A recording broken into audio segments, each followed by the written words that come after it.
All right, we are back here for the next Beyond the Skills podcast, and man, do I have a special guest for you guys. You know, if you follow me, I'm a big military guy as far as the respect for our military, respect for people that serve this country, and just overall respect for the mindset that you got to have to serve this country. And this guy has served this country at a high level, at the top tier of the top of the totem pole when it comes to warriors.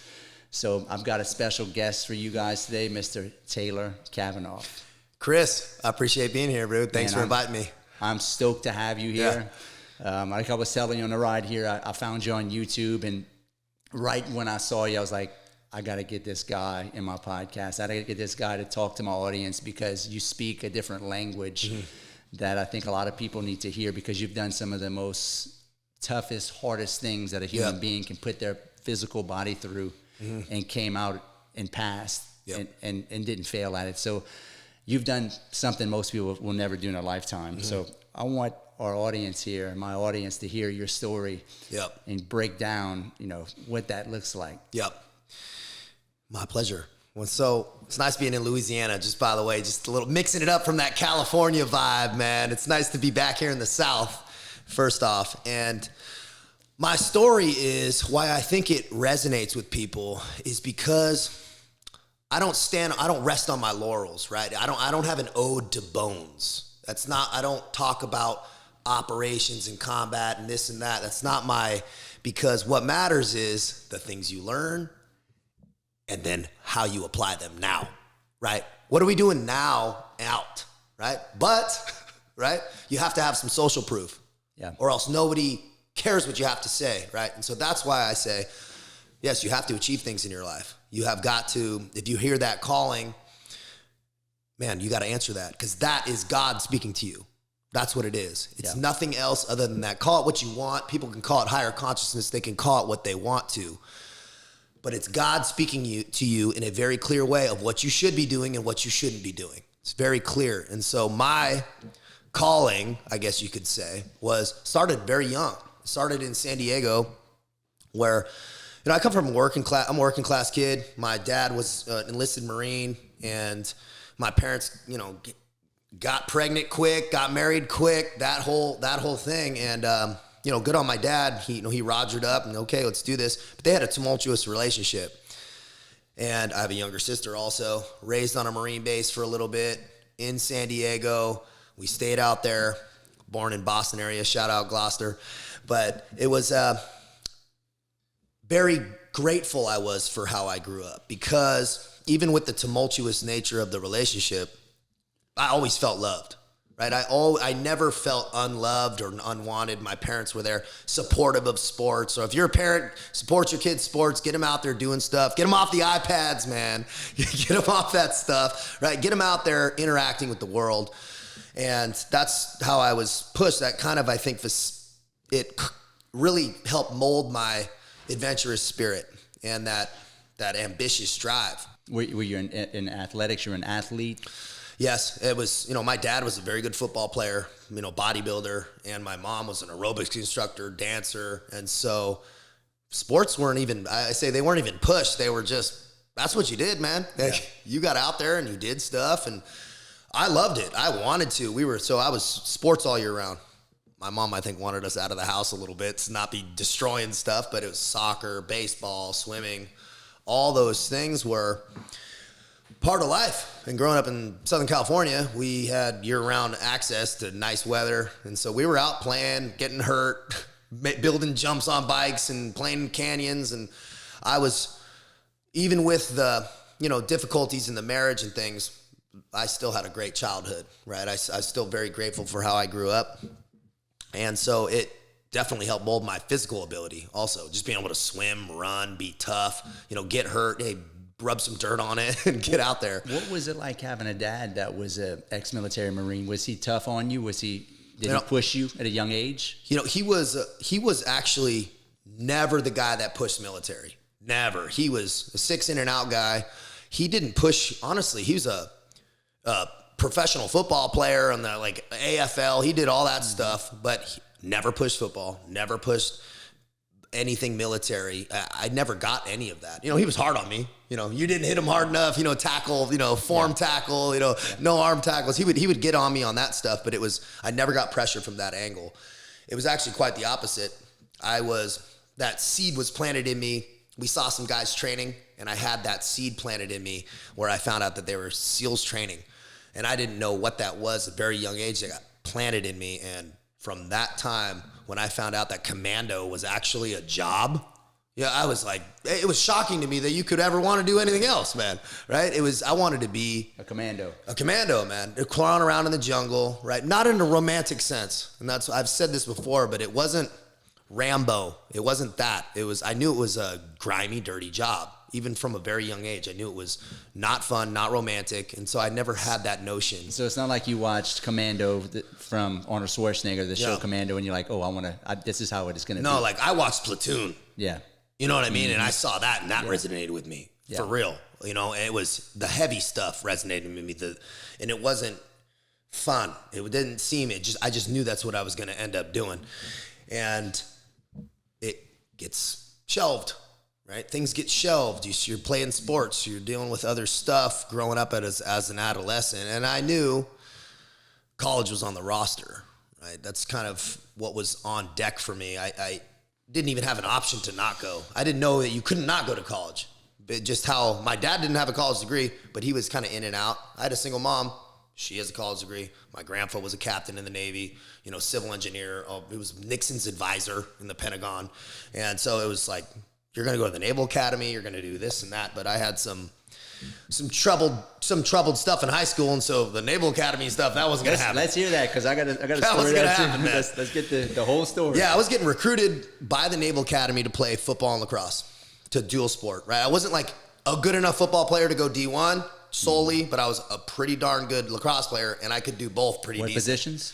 I played strong safety, outside linebacker for football, and I played crease defenseman for lacrosse. And had some accolades, more accolades in lacrosse, but accolades in both citywide in San Diego, a very difficult place to play. And those opportunities dried up really quickly when I got kicked out of high school for possession of marijuana. It was a drug dog on campus, and they came, you know, I had created some friction, mind you, at the school from other stuff that I had brought some spotlights on me. But as the path had, it was time to go, and I did. And so I transferred high schools.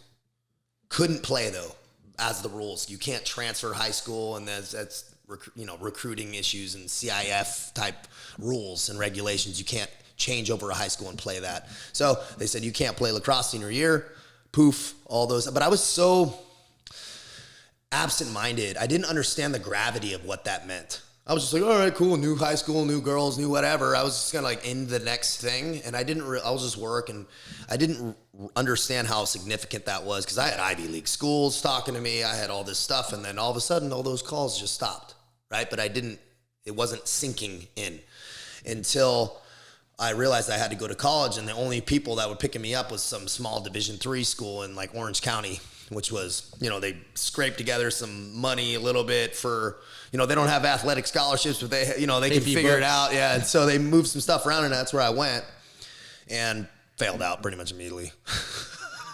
Okay. So This is 19? Yeah. So I'm 17 actually. Yeah. So I graduated at 17 and went up there, got in a massive car accident, ejected out of a lifted Tundra, like on the freeway, like out of the side, a huge, like totally, probably should have died, not should have, but. At 17? Yeah, at 17. Wow. So football was out, right? I had a dislocated hip, broken ribs, all that stuff. So football was out. And that was the first time since I was 4, I hadn't played a sport. I had no identity. And this kind of goes along the theme of that, man, I hadn't built any self-worth apart from external validation. And that's a lot of my message, is what I've learned. What took me to my mid-30s to learn that I had to start building that self-worth apart from whatever externally validating thing was, football player here or whatever it is there, Navy SEAL, none of that really can make you correct, and it can go away. And so when it goes away, who are you type thing. And that's what happened. Say at 18, you felt like, hey, I can no longer be an athlete, but I can be a commando. Yeah. What was that? Well, like? it was, so that's a good question. It was, well, I wasn't playing, so what am I doing? Going to parties, doing just kind of distracting myself, passing time, not really even going to school, kind of lying to myself, going, okay, well, I'll play at a junior college after. Started trying to do that. Was working construction too, because my parents, and I was a single mom, nobody's giving me any money. Mm-hmm. So I'm like, all right, I'm a mason's apprentice in the day, lugging bricks, going to school at night, it was just too much. And I'm also not doing either correct, right? I'm missing work, I'm missing school, missing smoking weed, dealing drugs, doing all that dumb stuff that I just was lost, man. But I knew I was going to be a commando. So there was like this. You knew that at a young age. I knew it all this whole time. I was like, but I have to finish college, but I wasn't even going to college. So I was half-assing college and half-assing mill. I was no-assing everything, really, for the most part. And it was about a year of that, honestly, where finally things kind of came to a head and I realized I had to change my life. I had a moment and called my dad. I said I got to leave, and that's what I did. And I changed and I went back to Boston, moved into the basement of my aunt and uncle's house, and was just like, I realized, and this is important moments in people's lives, sometimes you need that quiet to just shut the fuck up and listen and really reflect on who you are. You need all that noise away. You can't have the parties and the people and all this. You got to have it all stripped away. Next thing I know, my phone's not ringing anymore, right? My phone's done, and nobody gives a shit about who I am because I'm nobody anymore, right? I'm gone. And I needed that, right? So I just focused, started doing landscaping. I was working at a fish market. Then I just was training Muay Thai. I started getting into mixed martial arts and like the hood, man, in Boston. And I was getting my ass kicked, man, right? But that was humbling. You go to fight with these Thai guys, kid's 130 pounds, but has been kicking banana trees his whole life. Yeah.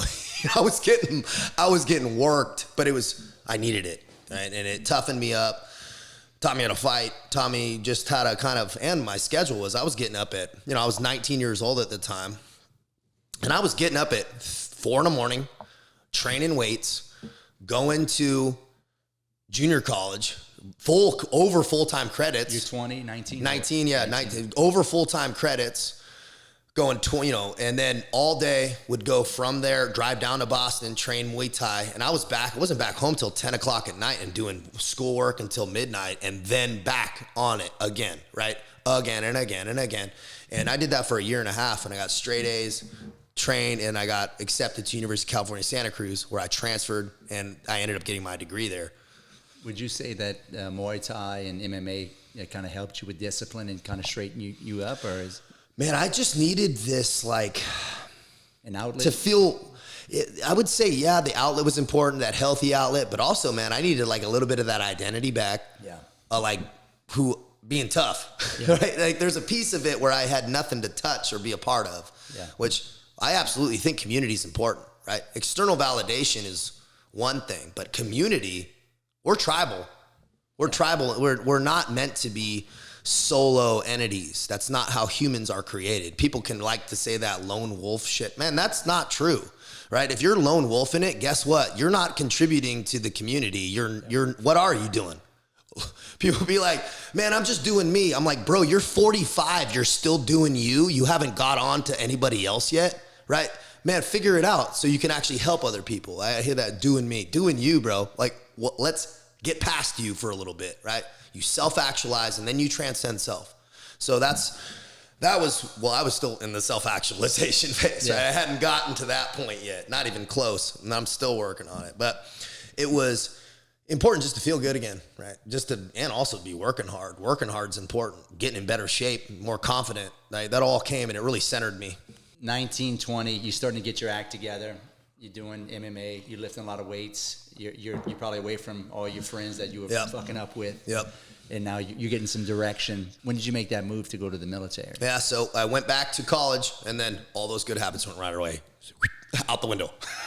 when you went back to college? Yeah, and part of it was I wasn't isolated anymore, right? I had all the distractions back. I hadn't built those good habits really, right, without being isolated, right? I just hadn't rooted them deep enough. Now I'm 20, 21, and I started jujitsu there to kind of mix it up to get a little more well-rounded, and I blasted my knee in a tournament, dislocated, and next thing I know, I'm just like stood up. I could barely move, and was eating Percocets like Tic Tacs, and it was just not that. Oh, I got caught on that, because that wasn't that, but I was just being lazy, and I was hurt, and I was like depressed, and I just was drinking, and not doing any, and I was struggling to get by on school, but I did. And it took me, about a year. I graduated, but it was not pretty. And during that time, I got arrested a ton, right? Down in bars, arrested 8-9 times, and just stacked. From 21 to what? From 21 to 22, right? 23. That time frame, I was just in bar fights. Yeah, all that little rough stuff. Nothing terrible, right? I wasn't being an evil person out robbing people or doing that stuff. Yeah. But guess what? I say, you don't have to be pushing grandmas in the street to be building karmic debt. Yeah. You just have to not be living right? You're stacking karmic debt on yourself by not being your best self. Say that again. That's really good for my listeners, because I know what you're talking about. You said karmic debt. Yeah. Stacking karmic debt. Yep. Break that down to my listeners, what that means. So, you have this karmic debt, and people know exactly what I'm talking about, right? Do bad things, and bad things are going to happen to you. Everybody knows that's true. And I always say, you don't have to be doing bad things for building karmic debt.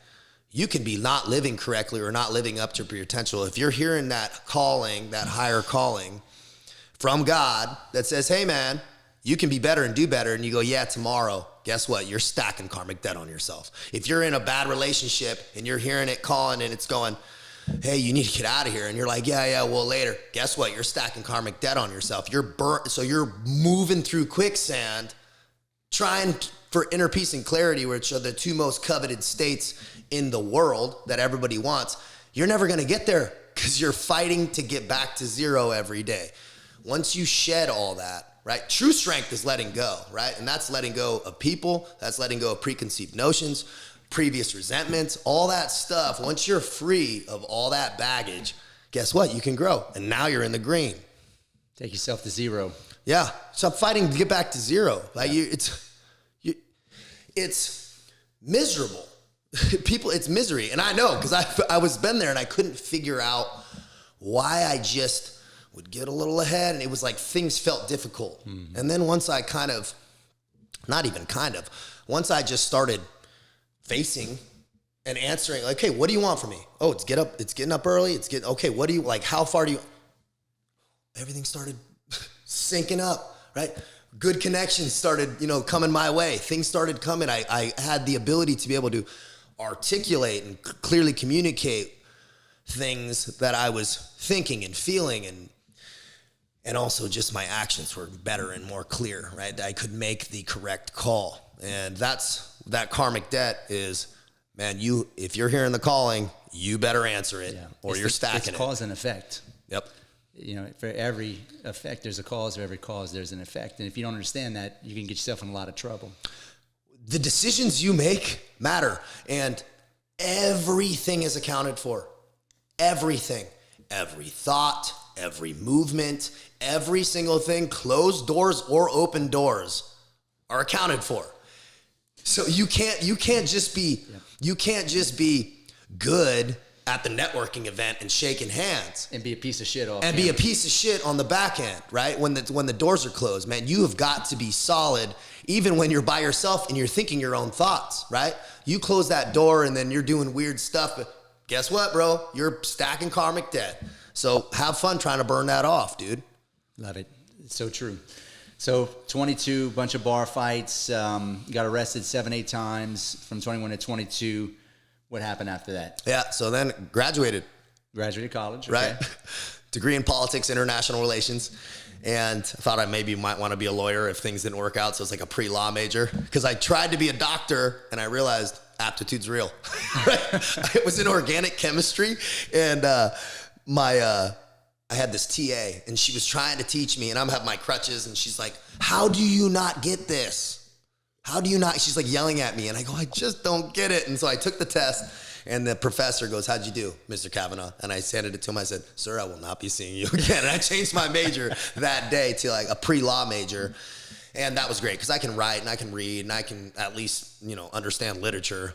And I realized that was not my world. There was fighting for C's isn't going to get you into medical school. And so at least you didn't, switch to liberal arts or underwater basket weaving and studying gay frauds in a while now that they're teaching these kids now. Yeah, I probably should have done that. I probably would have got better grades, man, because, you can still go in the military with the underwater basket weaving. Right. But then later arrived. Then later was, now I needed to go get a job. I knew military was going on. I hadn't set up internships. I hadn't set up none of that stuff. So I went to the recruiter and I said, hey man, I'm ready to do this. And he said, dude, you got all that stuff you kind of have listed on there. This is Navy? And this was Marines at first. Marines. Yeah, Marines at first. And they said, no way, no dice, man. You were on probation. Like, I had probation terms, and I just was so too stupid. I was too stupid to understand the gravity of all the things that I had. I knew it was not good, but I didn't understand how bad it was. When I went in to talk to the recruiter, and they said, dude, you are absolutely untouchable for every single branch of the United States military. I said, okay. Got a lawyer, went to jail, cleaned it up, did 4 months in Santa Cruz County, and ended up really serving 3 months on 4. But that was a trying time. Did it help that you told your judge, hey, look, I'm doing all this because I want to go in the military? He probably gave you some grace? We were in Santa Cruz, California, mind you, Bay Area. So they were, he didn't care if I was going to the military. He didn't have to be able to give me that opportunity. He could have stamped it and sent me on my way, but I hadn't earned that. Yeah. And he could have said, no, you got to do your 3 years, right? So it was kind of the nice little middle ground. He said, if you really want to do this, then you're going to go to jail. And I said, okay. I actually looked at that as a win. And I did. I turned myself in. So you were supposed to do 3 years. No, I did. So it was 3 years of just living my life. It was informal probation or 4 months in jail. 4 months in to jail. Commute the 3 years. And this is selling drugs, fights, stuff of that nature. It's like misdemeanor DUI, driving on a suspended, all those little things. All the stupid shit you do when you're 22. Exactly. And I did it, and I cleared it up, and it felt good walking out of there. And it was, we were in there with people on meth, and like I saw people, doing crazy, like evil, man. Like also the dark side of humanity. People coming in crazy, having killed their kids, like evil energy in that place that I was like, there's people never getting out of these places. They're in there, in the cycle, in the system, and it was sad, man. It was sad, but I felt good because I had my path. I would write and I would read. I volunteered for jail laundry, so I'm doing laundry 8 hours a day, just to kind of keep moving. But this is important. I mean, anybody who's been incarcerated will tell you this, but your program, any successful man or woman has a program inside or outside. You got to get on a good system.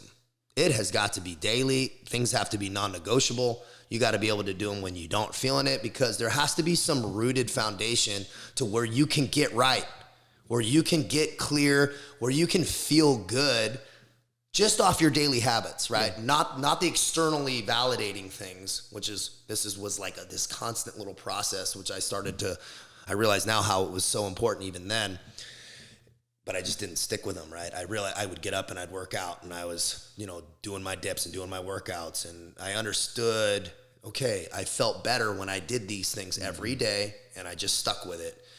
And then, you leave jail and that kind of goes away, and they need to stay. You need to get on your program out here in civilian life.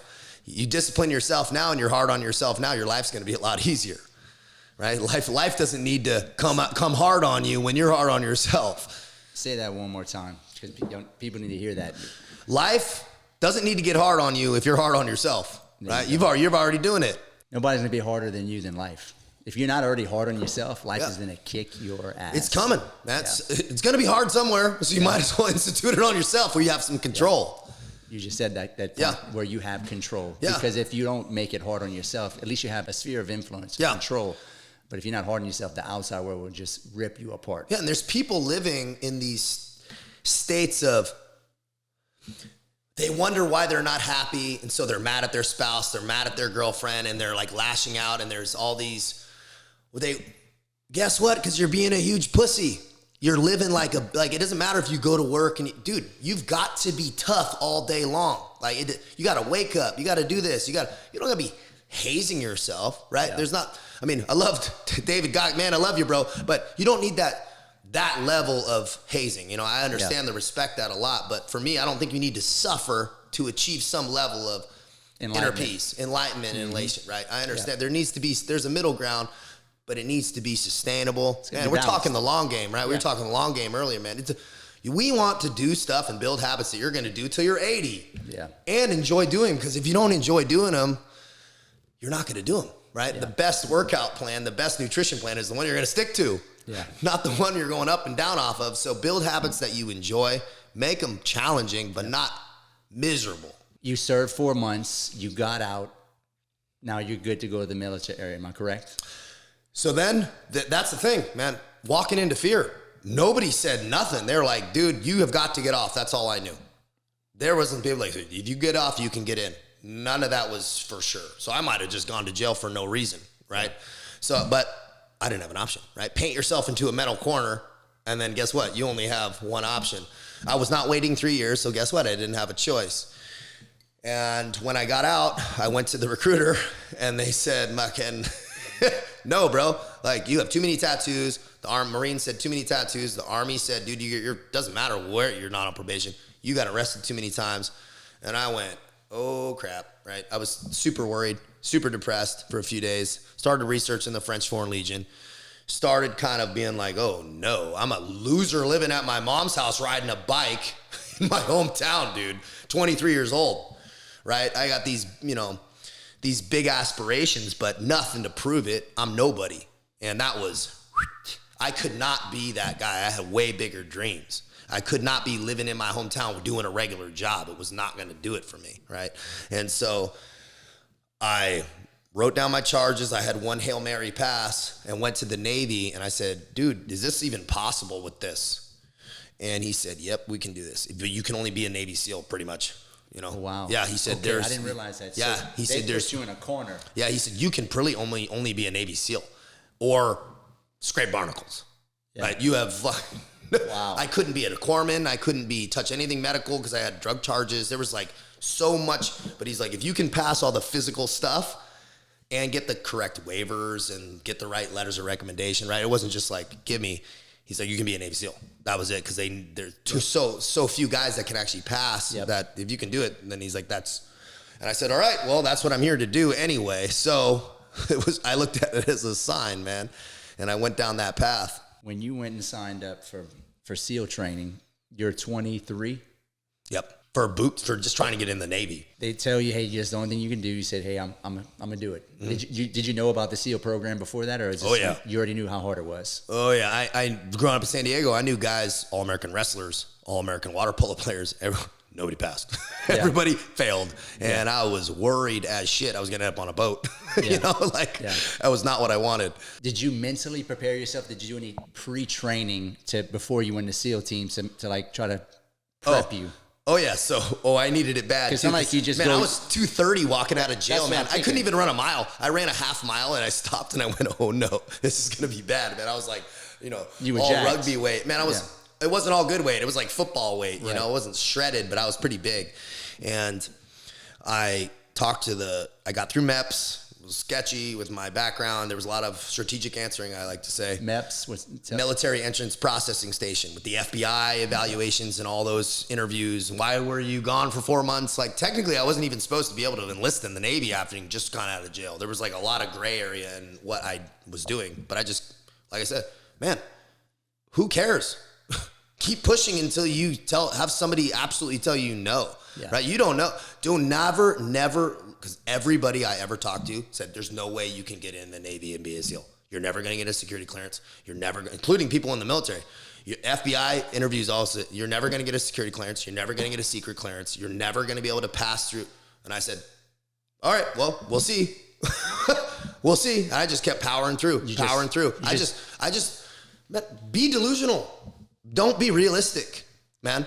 People who are realistic are fucking idiots, because guess what? Anybody that achieved anything was not realistic, right? So be unrealistic as shit. Who cares? You'll find out if it's possible or not, right? But there's only one way to really push that boundary. And I kept pushing it, and I got in. Now, next thing I know, I'm training. Next thing I know, I'm with active duty SEALs who are actually doing that course. I found the right people, right? Seek out the right mentors, because I knew I didn't know what the fuck I was doing to train for SEAL training. I was too big. I couldn't run. And so guess what? I said, who's the guy? And there was a guy running Las Vegas, LA, and San Diego, old retired lieutenant commander, and he kicked my ass for 9 months. I puked every day. I lost 40 pounds in 6 weeks. I was doing the hardest workouts I'd ever done in my life down at the Naval Amphibious Base, where I was actually going to be doing SEAL training. So I was like, where do I go to actually put my finger on where I need to be? I wanted situational awareness. Man, proximity matters. Get close to where, guess what? If you want to make money, go where their money is. If you want to be successful, go where the successful people are. Man, if you're trying to get into real estate, go where the people are crushing real estate. Move. Change your location, man. Don't try to do it from, move. And that's what I did. And I had this crappy beater car, man, I bought for like $500, man, from my aunt. That was like her beach. And I was packing boxes at Home Depot at night, a graveyard, then training in the day, driving down there, and guess what? Next thing I know, I get a SEAL contract plopped on my desk, and I shipped out. That was August 26, 2009. And then I ended up going. So you trained for about a year before. Yeah, it was like 9 months-ish. When I got, it was 8 months or 10 months from when I walked out of jail, to the day I actually got my SEAL contract. And then I ended up going to boot camp like 4 months later. So you're 24 when you finally are ready, roughly, to get exactly, into SEAL. Chris. Yeah, I was 24 when I actually left. Yep. So SEAL training at 24. Yep. So let's talk about that. Yeah. You know, you watch all these guys. I mean, because the fail rate's about, from what I'm understanding, about 80-something%. Correct? Yeah, it's even more from the guys that walk through the gate. They say like 1 out of 1,000 people who actually come into a recruiting office to say I want to be a SEAL actually make it to the very end. To the very end. Yeah, and then obviously the screenings and stuff. And by the time we were in boot camp, there's 100 SEAL candidates. 9 of those guys made it out of 100. And then, yeah. You were one of those 9. And one of those 9, yeah. And that we had a good boot camp. 6 of those guys are operating at the tip of the spear still. The tip, right? The tip. And you have guys and colleagues that you've talked to that have been up that they're there right now. SEAL Team 6. Yeah. And so they're up there, and we had a good group, right? And so I always knew our group was good, and it proved to be the case. Boot camp, 8 weeks. Base gun or demolition in Chicago, 8 weeks, right? 6 hours a day, you run, swim, lift. Buds. They take the top 75%. They ship us out, fly us out to San Diego, California, where we classed up, Buds class 284, 400 guys. 3 weeks later, we had 285. After Hell Week, 3 weeks later, we had 185, where we actually classed up. Then after Hell Week, we had like 48 dudes from that like original. And then only 15 of those guys actually passed like all the way through. And I was one of those guys. Luck, bone density, good. Who knows why, but about 50 of those guys will end up getting hurt, but rolled into the next class, and we'll end up graduating, right? So it was about 50 guys. So 13 out of 300 made the true cut the first time, right? You were one of the 13? Yep. Yeah, all the way through. And then the other 30-something guys, you said 40-something total. Yeah, they'll get injured and rolled back. They go back. Stress fractures and stuff, and they do it graduate. Again. Yep. Yeah. Well, they'll get, if they pass Hell Week, they don't have to do Hell Week again, right? Mm-hmm. They'll just get rolled to the next class and then move forward. You start where you stopped. Yeah. Okay, so you don't start over. Okay, so what is the feeling? That's got to be the most unbelievable feeling to know that, hey, I just passed SEAL training. I'm one of, 13 of 300. What was that feeling? It was surreal passing Buds. I'll never forget an instructor when we were on San Clemente Island and we finished, and it was February to December. December 9th was actually when we actually graduated, but we were at a final training exercise. Night, combat, mission type, full mission profile type situation, patrolling at night, all this stuff. And he goes, hey, just want to congratulate y'all for successfully navigating basic underwater demolition school. And that moment I still get the chills from it. I was like, 3:00 in the morning, you're tired. And I just remember him saying that. And I was like, whoa, dude. Because I remember being a kid watching documentaries, being like, what's Bud's like? And that was the moment where it really sat. But then you remember you have 7 more months of SEAL qualification training after that, right? You're just getting started. So you're just getting started. And what I didn't realize is it's never finished, right? And like you got guys like Ed Penny and stuff. Anyway, it's never finished, right? Just like life, just like business. Man, have you reached all the horizons, right? You maybe it's never going to be. It doesn't exist. It doesn't exist. And that was a realization. And they have it called, man, it's that they call it post-Hell Week depression, post-Bud's depression. It's actually a saying where you go, wow, you're elated. And then you realize how far the next horizon is. You're like, whoa, dude. I haven't done shit yet. And that was the truth. There's levels beyond levels. Yeah, beyond levels. Yeah. And that's for you guys to listen up. When you reach a plateau, because you talked about this earlier about, staying uncomfortable, you got to keep on growing. You got to keep pushing. You hear it from a guy that just made Bud school training and he had another, 8 months left to go? Yeah. Mm-hmm. Even though you passed. Yeah, 7. Yeah, and then before you get your trident and then... Yeah. Then you're off doing missions. Yeah. Then you're off at the team, and now you got a whole nother thing that you haven't done yet. Yeah. Right? You get through Bud. So what's after that? So you got through the 8 months of training after that. What did that look like? Yeah, I went through phenomenal, cool training cycle. Yeah. Right. We started mountain warfare up in Alaska and Kodiak for a month in January. Right. Wow. Getting after it. It was tough. Over the beach attacks, like swimming in from the ocean in Alaska.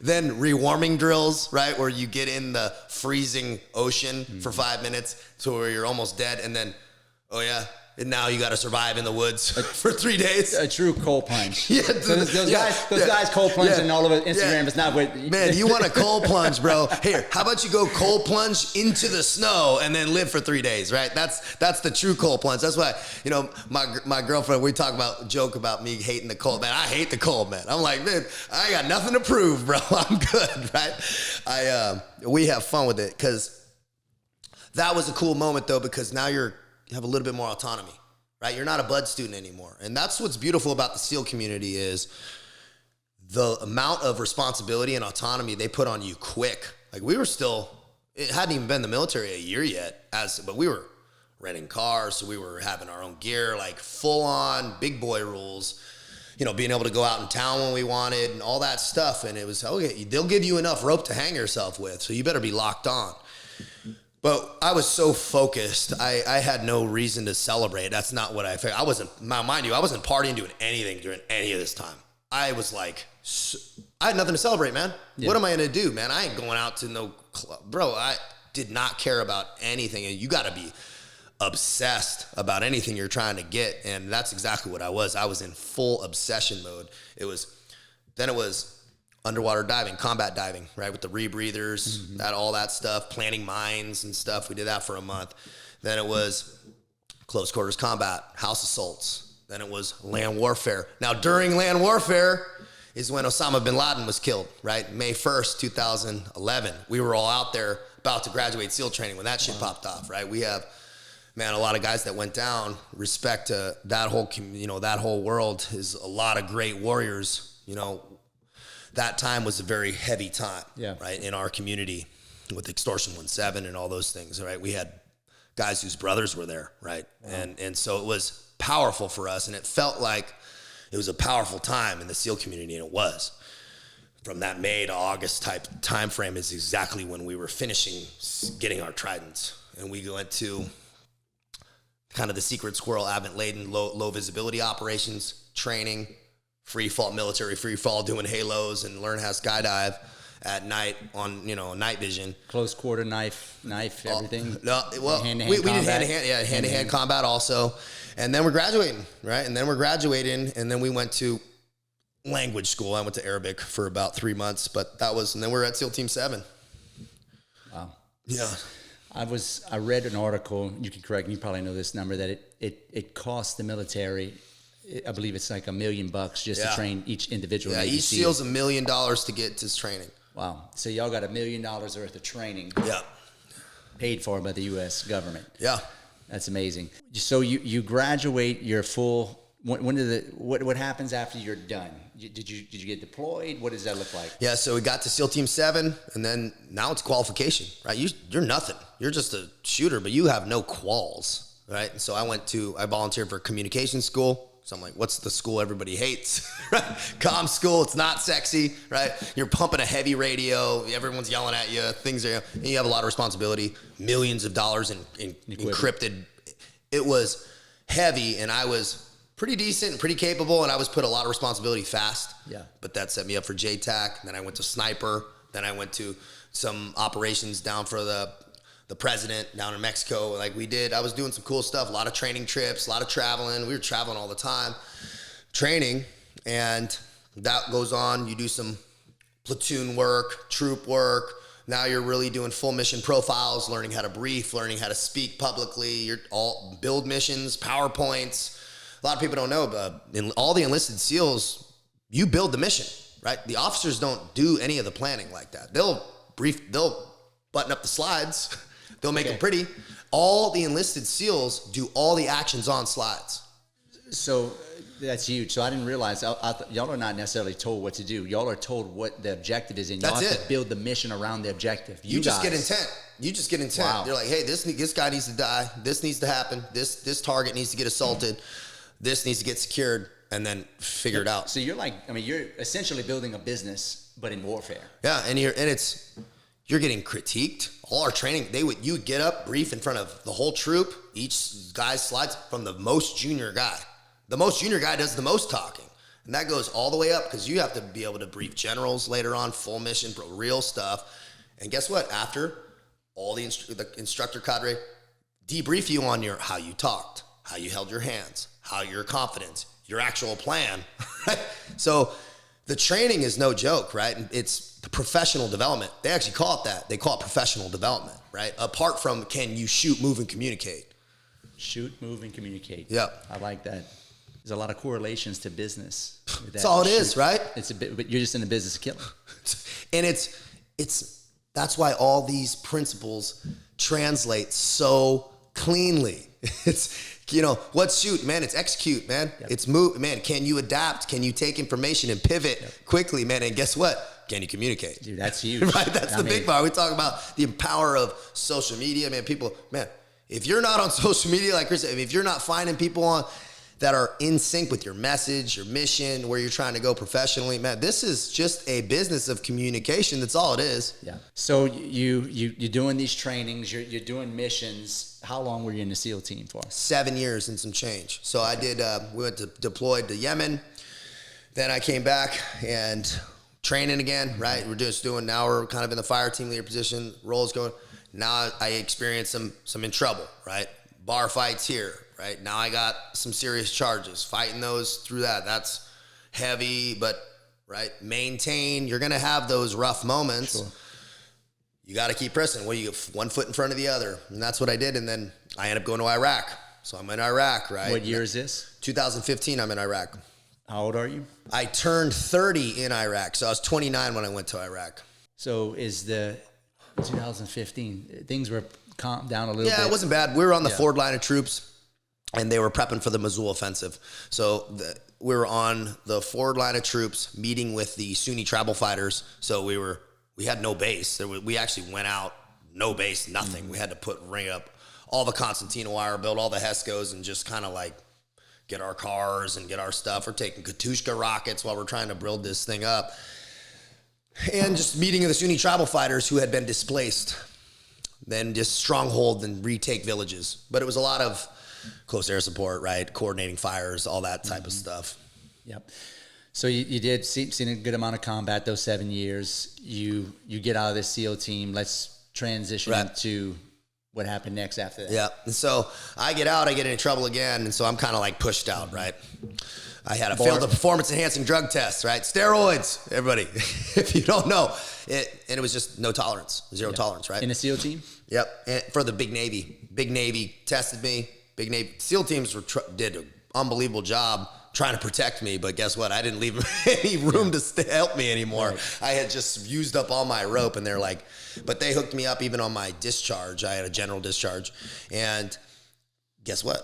I had to go to jail again. And guess what? I walked out of jail, signed my DD-214, and I'm out of the military. So I'm going into the civilian world, walked into a actually a supervisor position for the largest private developer in the United States on the largest project in the United States at the time. $750 million project down in San Diego.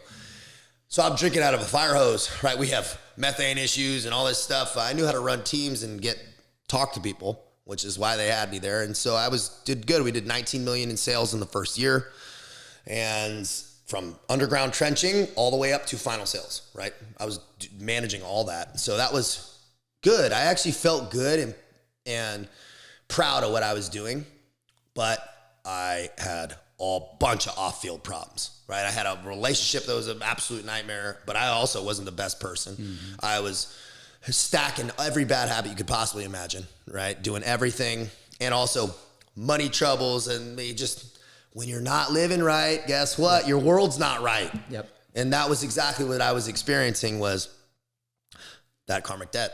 Yeah. I wasn't living my best life. I wasn't doing bad things to people, but guess what? I was just not being my best self and just mounting stress, and I just could not get out of it. And did a lateral move. They legalized cannabis in California. I had some opportunities. We launched the cannabis business, a distribution business for the first year it was legal. But that's also something I don't think is necessarily the most positive thing in the world, right? So that was it was stack, and then more bad habits, right? And then more, and it came crashing and burning, and it did. And next thing I know, I'm homeless, living in my truck, wanting to kill myself, right? That was the truth. What year is this? That was 2019, September, October, right? That's when actually this was going on. 34, 33? 34.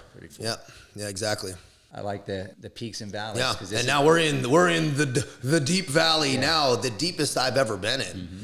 And it was that sinking reality that I had no purpose and nothing. That was the truth. I didn't even have money, right? I didn't even have gas in my truck. It was that bad.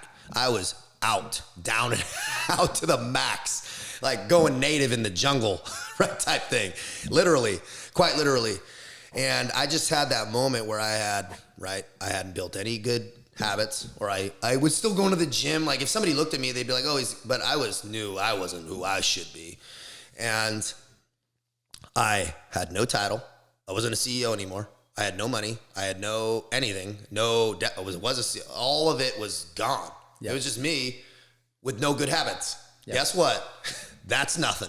I didn't even have things where I was doing daily to build myself back up, right? I was out, and you're back to zero. I was below zero. I would call it, like as far down as you could get, because I wasn't sad. I wasn't crying in my truck, right? I was legitimately thinking of the logistics of how to kill myself, right? Mm-hmm. Without making a mess. That's the truth. And I had that moment of clarity from God. Call me a huge pussy. That's the truth. And it was like, man, it was this type of dialogue I was hearing, because I was sitting in the jungle on a log, dead serious. And I just was hearing this, and I'm like, man, dude, I was in this. And I just heard this, like, man, listen to yourself, dude. And I just was like, listen, if you could record your inner dialogue and play it back, you'd sound like a fucking bitch. And I did. Me, I, why, I. That's exactly what it was. And anybody who's in a depressed state, you're selfish, right? Get out of your own head. So good. You're being, depression is a luxury. Yeah. That's the truth. Depression is an absolute luxury. Yeah, I never heard it said that way. That is so good, Taylor. Depression, you're selfish if you're depressed. You're selfish as shit. Because you're thinking all about yourself. Well, that's all it is. It's my own dialogue in my own head about me. You're not thinking one time. The minute you transfer yours, that's when I was like, I have a mom, I have a sister, I have friends, and I had lost my lens that maintained that frame. I had lost the perspective of really what was going on. And when I opened that up, I realized, look, okay, if I'm gonna die, I'm gonna do it with my boots on overseas. I'm gonna put them back on and sack up. And I called like 2 fast cash loans, like $500, like $1,000,000% interest to buy a flight. And those things ended up costing me like $5,000, later down the road. But it got me to France, right? It got me to France. And so I bought a flight and that's where I went.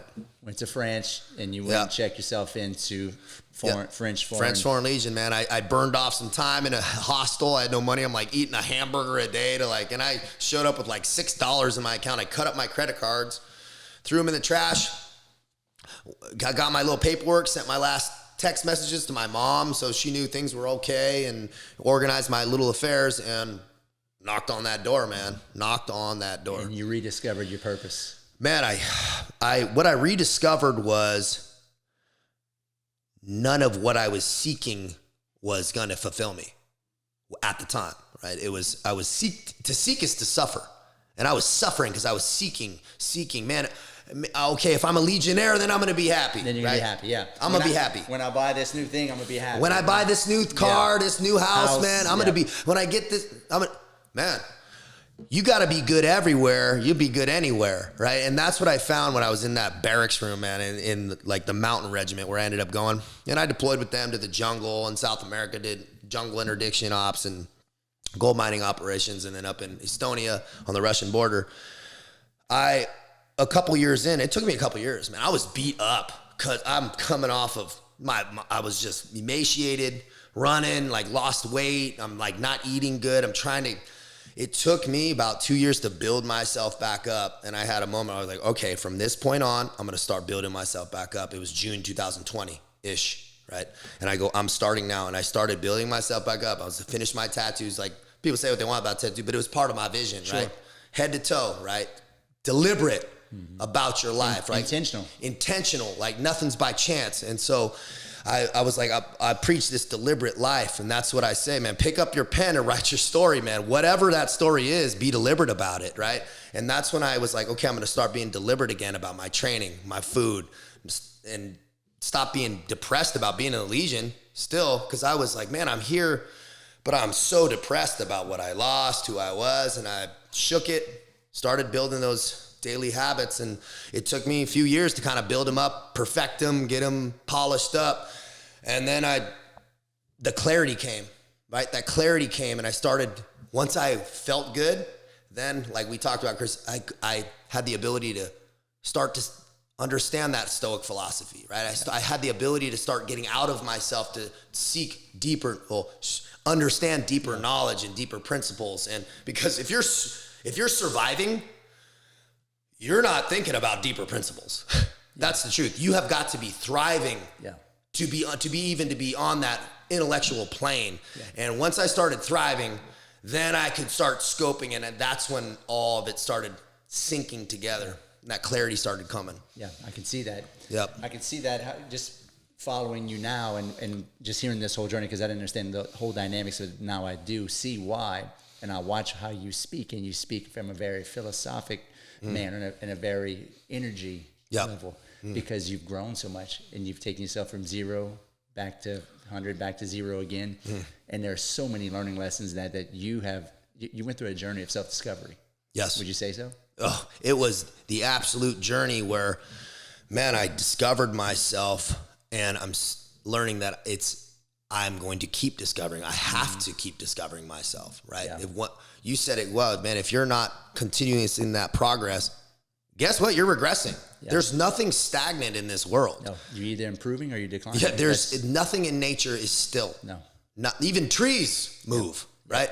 If nothing's still here, the only constant here is change. So guess what? I'm going to be deliberate about making it forward. Yeah.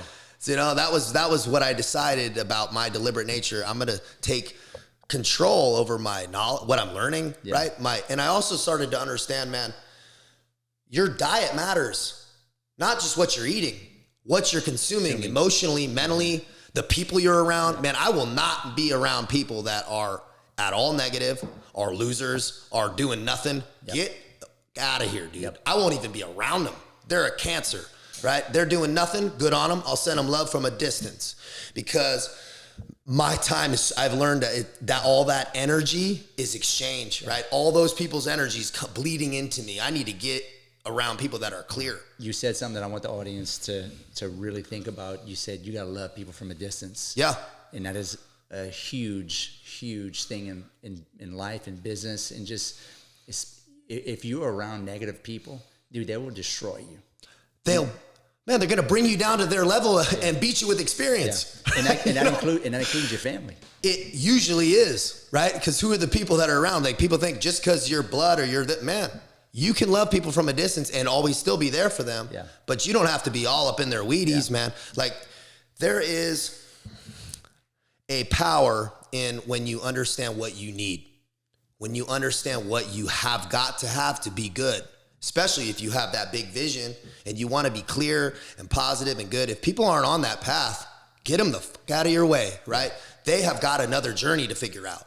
They have you are not part of their path, right? Everybody doesn't need to be in front of everybody. Yeah. God, let go and let God. Yeah. Trust. That's that faith piece, man. You got to be open to the people that come in your life for the positive, and then move with that river. Yeah, absolutely. I love this. Before we get into a different segment, we're going to start to wrap this thing up. So how long were you a French Legionnaire for? 4.5 years. 4.5 years. Did deployments in South Africa and in the jungle. South America, and then with NATO up in Estonia. Yep. Same thing. Tough missions, combat, seeing wild stuff. The jungle was pretty wild. It was pretty, not hot combat though. Right? Yeah. Mostly security, mostly patrolling, mostly flexing on the border or stuff. Yeah. Some weird stuff always happens, but it wasn't like hot combat by any stretch. But the Legion stuff, people don't know about the French Foreign Legion. It is an institution it's prison. It's the military that's like prison. They give you a gun and poke you with a stick and tell you to go. But I understand why it is that way, right? You're taking tough guys from very tough countries all over the world who don't speak the same language. You have got to put them under a thumb to get them to operate in a cohesive way. Yeah. So I get it where they're coming from, and I get they're a 200-year-old institution. They're not changing for anybody. Right. So I was grateful for the time they created in the space for me to be able to think, and clearly and mature. Man, I told my mom when I made a phone call to her before I went into the Legion, and I'm sipping on a bottle of vodka like a homeless guy sitting on the fucking Parisian steps of some church, dead serious. And I got a black beanie on and a black hoodie, and I'm just sitting there and I'm talking to her, and she's like, "You don't have to do this."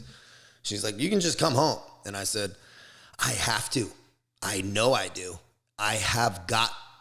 And she said, "Why?" I said, "I need to mature. I'm not mature enough yet." That's what I said to her. I said, "I need to figure out and unlearn some stuff, and I need time to burn off." Sometimes you need time. Don't rush the process, right? Have a sense of urgency about where you want to go, but man, it's God's time. It's going to take however long it's going to take. Yeah. You cannot force a situation. And so give yourself that time and trust that process, because it always takes a little longer than you think, right? Always. Well, I love the fact that you're all in. You don't fuck around and bullshit. You set your mind, you're very intentional, and you just fucking go and you do it all the way. Yeah. And so sometimes, my girlfriend Brittany, sometimes I'm deliberate. Sometimes I'm learning that, man, sometimes you need to take a little edge off. Just so. You ever took the DISC personality test? No. You're high D. Right? Yeah. You're a driver. Yeah. High D. Is that what it is? High D. High D.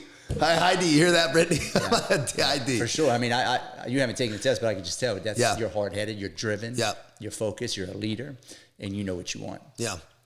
And it's a double-edged sword, right? Yeah. You probably get misunderstood. You probably get people have a lot of opinions about you because you are very, very secure in the sense that you know what you want to do and nobody's going to tell you otherwise.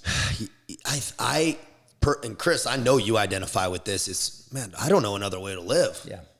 I legitimately, and this is what I try to tell guys, man, lean towards decisiveness and deliberate action. If you're going to ever lean towards anything, I would suggest that.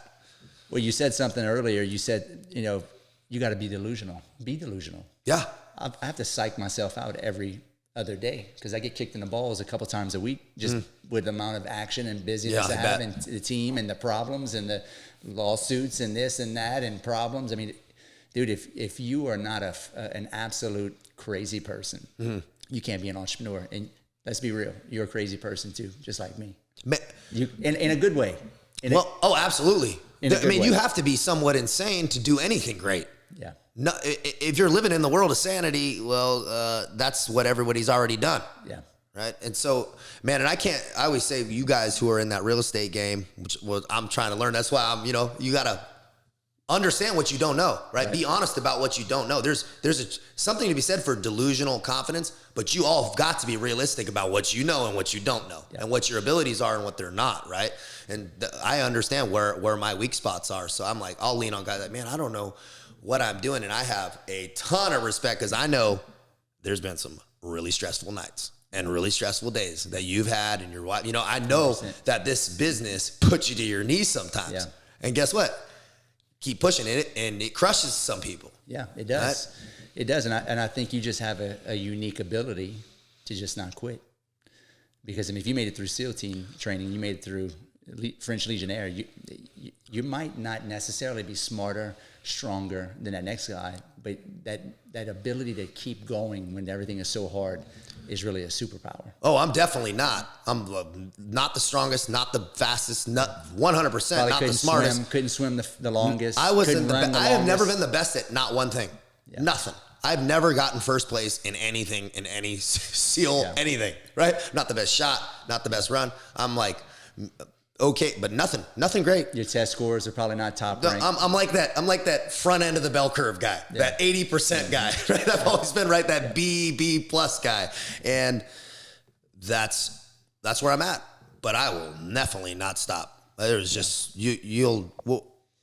quitting is, you don't even give yourself a chance. Yeah.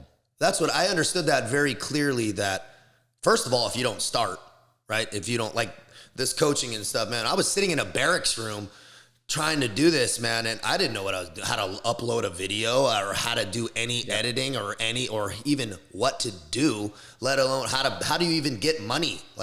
Simple things that I just was like, well, I'll just start because I know if I don't start, it's definitely not going to happen. Yeah. I'll fail maybe, but I'd rather fail and at least be moving some direction than absolutely nothing. Stagnant. So what's next for Taylor? You're out of French Legionnaire school. Yep. Tell these guys, a little bit of what you got going on today. Yeah. So I full on coaching. That is my 100% focus, right? I say no to a lot of stuff because it's actually what I derive a lot of purpose out of. I have hundreds of clients, hundreds of testimonials of guys that from CEOs to doctors to all the way down to guys who are almost homeless. Yeah. And we all suffer the same. Yep. We all suffer the same. That's why you can be why I think people understand and can be authentic with me is I'm honest. Man, you could be a top tier special operator, or you could be a man and suffer all this drugs problems, like problems with resentments and the old ways of thinking and acting. And man, that's the same guy as working, down the street at wherever. And the answers are the same. Yeah. You're helping people be high performance is what you're doing, is what I can see. You're helping human beings be the highest performing machines that they can be, because you've been through, I've never had anybody outside of Eddie Penny that I've interviewed, besides you and Eddie Penny, that have put their body through what you've had to put, and your mind, it ain't just your body. Yep. With what you guys have put yourself through. So you're the absolute pinnacle of a high performance achiever on this planet. So who not better? And then back up even a few notches back is that you've lost really heavily too, that's where all the lessons are at. Yep. If all you did was just tell me how much you win and you were a Navy SEAL, you're the baddest motherfucker on the street, you never did anything wrong, that the lessons were not in just the achievements, but when you got arrested 8 times, when you got in trouble again while you were in Navy SEAL school, right? Or when you were a Navy SEAL, and you had to start over again. You said you're looking to commit suicide. You're trying to figure out dude, that is the most badass wisdom that you can obtain. Yeah. Nobody can come on this podcast and bullshit what you just said and not extract so many lessons that are just absolute gold. So I think what you're doing now is you're looking for a new outlet to help. Yes. This is my transcend self. Yeah. Right. I've self-actualized. Yep. Constant process, right? Constantly learning, constantly trying to get my body better and this and that. I'm not a fixed piece. I have, ways of communicating that could improve in my relationship. I have things that I'm weak at, and I realize, and I try to take real time being reflective on self throughout the day, all the time, reflecting about why I'm thinking the way I am. Self-awareness. Understanding that the way I'm thinking might also not be correct. Mm-hmm. Which is I hadn't done before, right? I might be going down some psychotic type of line of dialogue, and to be deliberate about pulling myself out of that, right? Taking the action, being deliberate about your mood, being deliberate about, and it's not perfect, right? It's this constant, but it's a trying to be your best and trying to act right for the people in your life, trying to show up as the best guy, because we're gonna fail, but guess what? Every time you get back on a little quicker, back on, and that human optimization it's exactly what it is. It's getting guys clear, simplifying, stripping down things, right? Success is subtractive. Yep. That's the truth, is we start stripping stuff away and start really honing in the things that matter, being around the people that matter, consuming stuff that matters, that actually propels us and doesn't pull away at our soul, at our morals. Yeah. That's really what my whole message is and what I kind of show guys, man. Yeah. Well, just here's what I do, man. Here's what works for me. Here's what got me good to not have bad days anymore, man. And I say I'm nothing special. I'm a guy that, man, I felt bad for a lot of years and I don't anymore. And I try to show people exactly that. I love it. Yeah. I love it. So if a guy wanted to, there's going to be a lot of people that watch this. They wanted to reach out to you. They wanted to get some training. Obviously it's not just going to be on, the physical. It's going to be on the mental. Yep. It's going to be on the spiritual. It's going to be on the energy level, because I hear you talking about energy, which I'm a big believer in energy, the law of attraction, like attracts like. I think I found you for a reason, right? Absolutely. I don't believe in any coincidences. Yep. I've demonstrated in my life, me and my wife, everything that we've written down, put in our head, thought became a vibration, a frequency, has come back, and we've gotten what we've wanted. Yeah. Somehow or another. 1,000%. Everything you just said, I wrote down a lot of notes, everything you said about karma and energy, how you control your thoughts and everything, it is all self-awareness. And if you don't understand that, you can really sabotage yourself if you're not aware of how you think, because thoughts are things. I heard this, a thought is an ancestor to everything. Everything you look at right here was a thought at one time. This microphone, somebody thought it up and put it. Yep. This notebook, somebody to think it up and then put it together. This coffee mug, everything is a thought. It's a precursor. So be very deliberate about your thoughts. Your thoughts will turn into physical matter eventually. Damn, that's powerful. I've seen it firsthand. Yep. So because I've seen you and I've watched you talk about, this is why I wanted to have you on, because I watched your stuff and you talked a lot about stuff that I agree upon, the energy, and you're always trying to help people, and I can appreciate that. And I know that somebody like you is going to help a lot of people. Yep. Because you've been down to the bottom, you come back to the top, you went to the bottom again, and you are on another mission now, but to help other people. You're still fighting. You're still a commando. Absolutely. And this is a more important mission. Yeah. It's bigger scope. Yeah. And you're a commando to help people now. Yeah. So I love it, man. Taylor, this was an absolute pleasure interviewing you.